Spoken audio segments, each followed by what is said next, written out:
Já estamos de volta com Hora Geral nesta manhã de sexta-feira. Agora vamos falar de esporte, em nome de Memorial. O esporte vive dentro da gente. Vamos à informação do esporte.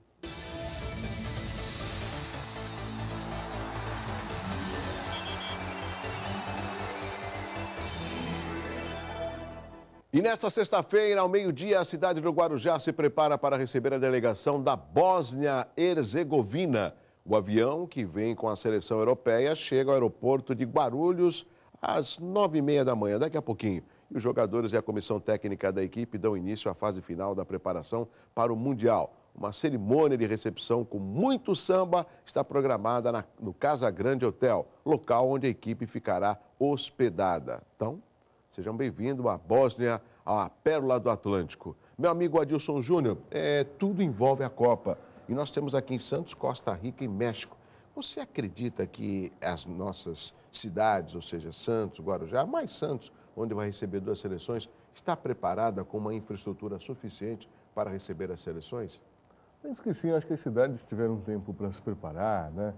A gente vê o exemplo aqui de Santos, realmente está preparada para receber. Nós temos uma rede hoteleira à altura para receber essas seleções, não é? E não só as seleções, né? Quando você abriga uma seleção como essa, na verdade você traz todo um corpo de pessoas junto, né? Desde de familiares, técnica, familiares, amigos, a imprensa, né? Então isso é bom para a cidade, né? Movimenta a economia local, né? Faz a roda da economia de fato girar, não é? Mais do que isso, um grande cartão de postal que depois essas pessoas levarão para suas nações, ou seja, poderão um dia retornar.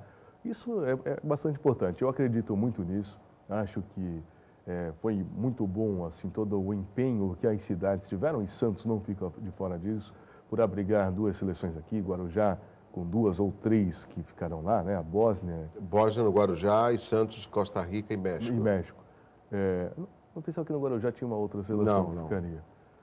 Ou seja, então isso é importante, né? Cidades como a nossa, que tem suas belezas naturais, como a praia, dentre outras, e a região metropolitana que tem muito a oferecer nessa questão do turismo. Agora, Adilson, a informação que nós temos, inclusive, do prefeito Paulo Alexandre, é que no dia 16 o Museu Pelé vai ser aberto ao público e dia 15 para as autoridades. Quem vai estar lá presente é a presidente Dilma, pelo menos é o que está confirmado.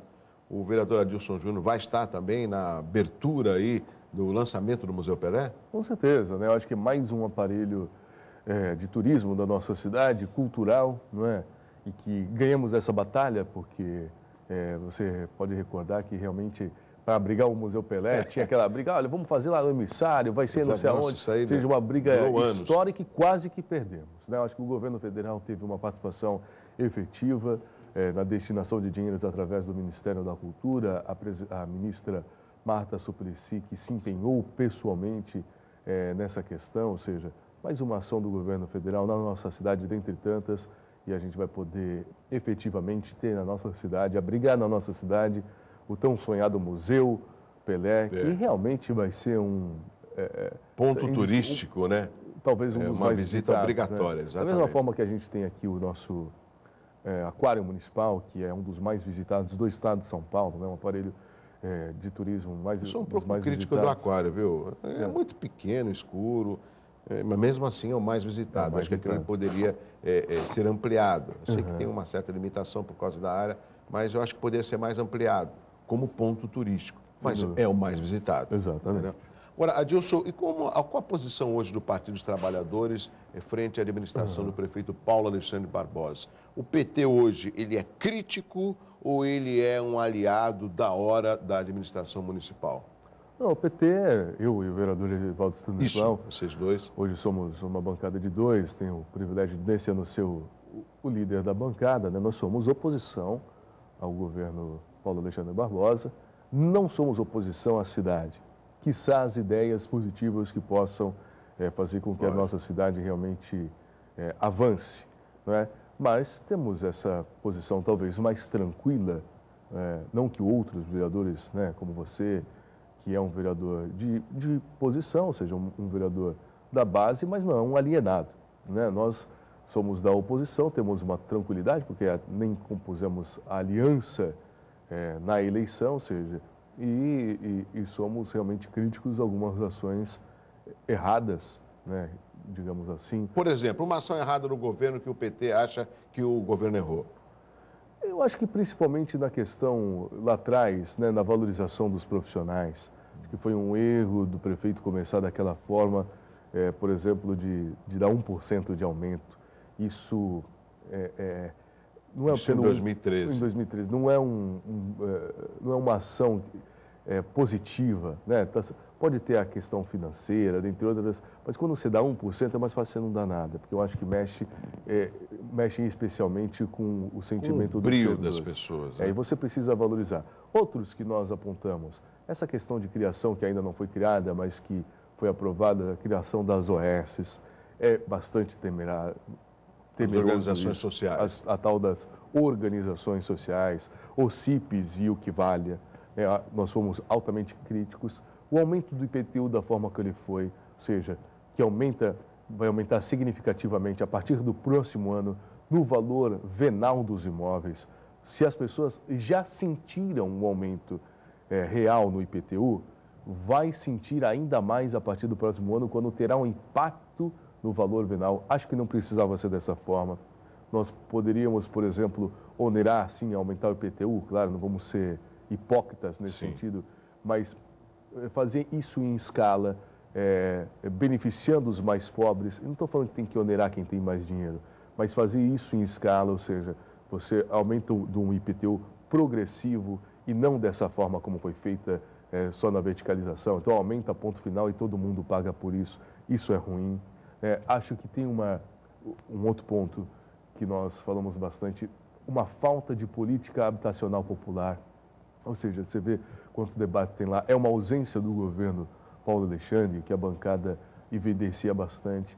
Você não tem, por exemplo, uma taxação, falando de imposto, do imposto progressivo, ou seja, você pegar aquelas áreas que você não tem nada construído, tem que se taxar mais essas áreas, para fazer com que o empresário não fique ali naquele domínio de reserva de área e você taxa ele mais, ou seja, para que ele edifique ou ele venda ou faça algo nesse sentido. Então, nós temos uma ausência, por exemplo, do Minha Casa Minha Vida, na cidade ainda não tem.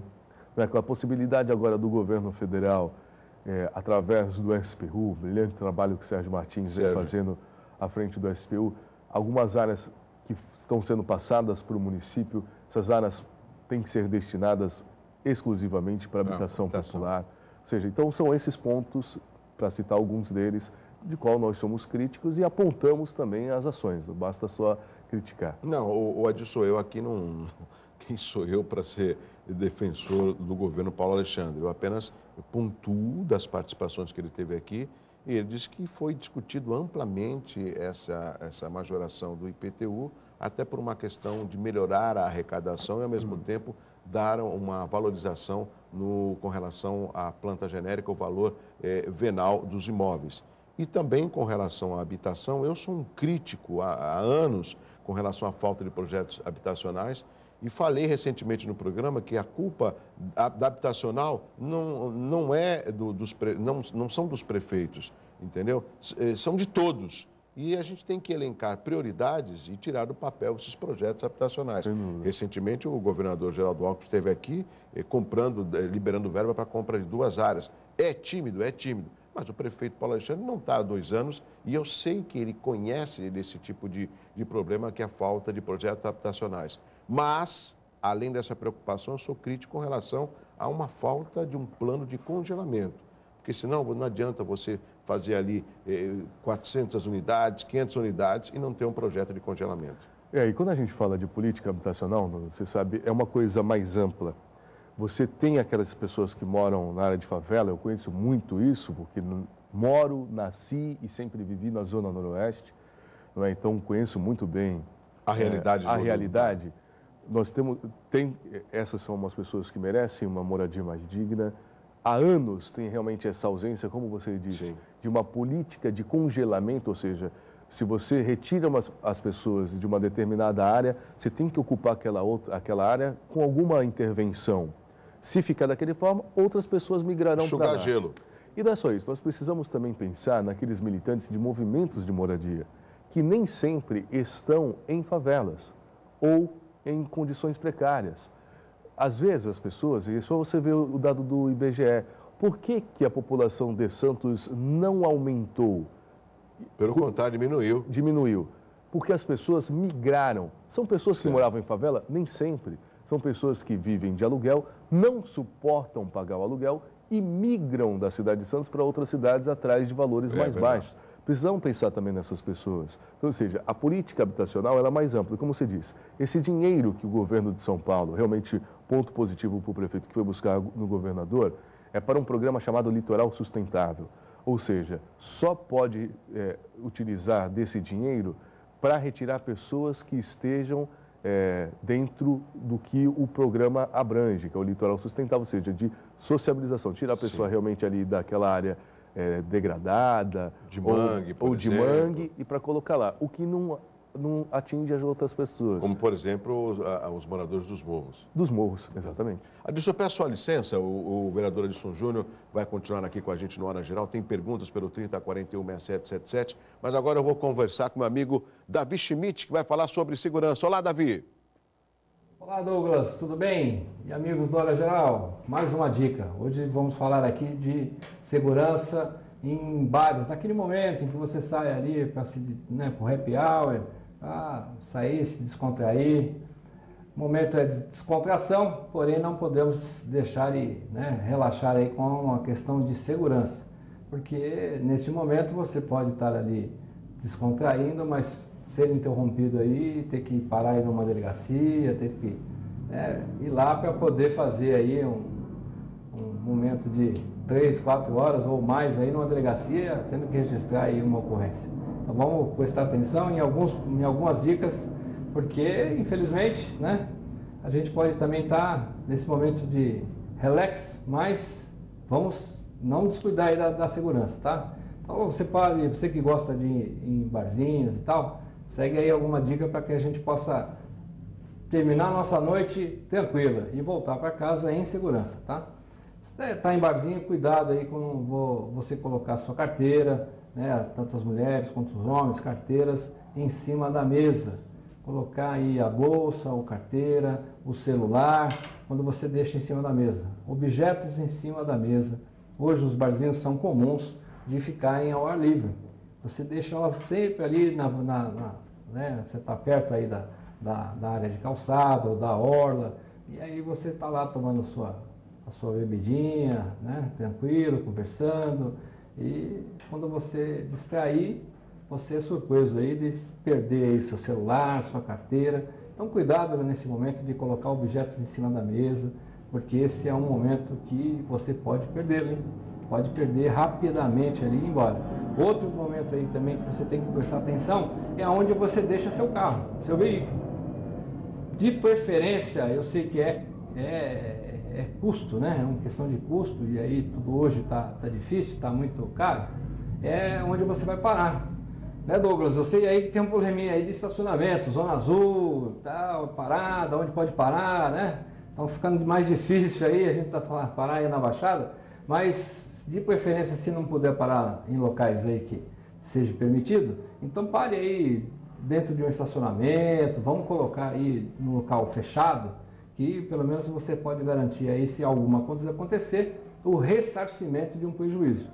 Isso tem seguro, tem legislação que possa te ajudar. Agora, caso não dê, caso aí, infelizmente, você não está aí no final do mês, ainda não entrou aquele dinheirinho, você possa deixar na rua aí, se não tiver condições, vamos deixar aí na mão de um manobrista, ou pelo menos então deixar que você não feche um outro carro. Tome cuidado com isso, hein? Fica aí a dica. Douglas, pensou Schmidt, pensou segurança. Um abraço. Um abraço, meu amigo Davi Schmidt, falando de segurança aqui no Hora Geral. Rápido intervalo, na sequência tem um vídeo feito pela população e mostra a irresponsabilidade de uma mãe. É rápido, eu volto já com o Hora Geral.